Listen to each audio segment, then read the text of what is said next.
president and I are a lot alike. We both went to Harvard, we both have 2 children, and we both told Joe Biden we didn't have extra tickets for tonight's event.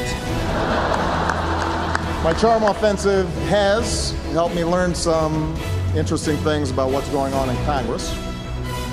It turns out absolutely nothing. Some in this room have even accused the president of being distant and aloof. When I asked the president about it earlier, he said, "Oh," and then walked away. Some folks still don't think I spend enough time with Congress. Why don't you get a drink with Mitch McConnell, they ask. Really? Why don't you get a drink with Mitch McConnell? He might have been talking to you there, Matthew. That was the point you were just making. One of the things that, we've now seen the president do this several times. Boy, he loves taking out that shiv, especially against the press. His timing is impeccable, and the way he did it on himself. And he is a comedic genius in a way of how his timing works. That evening event was wonderful. You have Hollywood mixed with the business community, mixed with politics, mixed with Washington. It's a great moment. I know everybody sort of says, well, what are they doing? There's serious problems. It's a great light moment that everybody sort of can take advantage of, and I thought the president did a great job. It was his best performance, without question, over the last 8 years. 7 years or whatever.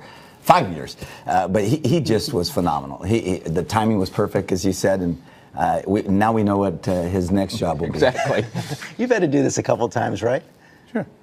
And what did you think of last night? Well, look, the good news for the president is, as the mayor just said, it may have been his best moment. The bad news for the president is you'd like sometime in 5 years to have a better moment than the Washington White House Correspondents' Dinner.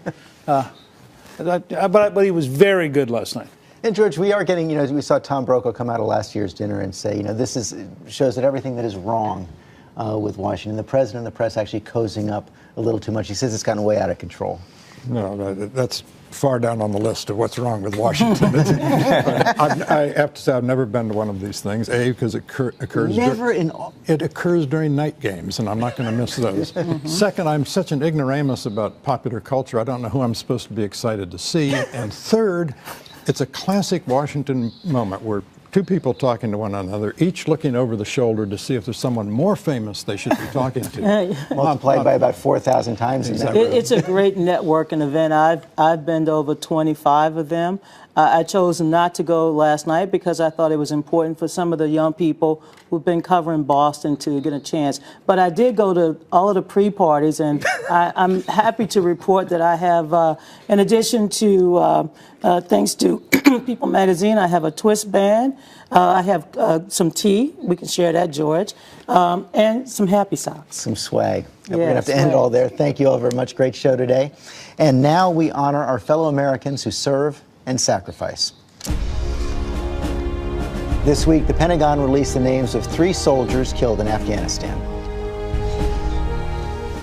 That's all for us today. Thanks for sharing part of your Sunday with us. Check out World News with David Muir tonight, and don't miss Diane Sawyer's primetime special Tuesday night, the first interview with Amanda Knox about her harrowing experience in Italy. I'll see you tomorrow on GMA.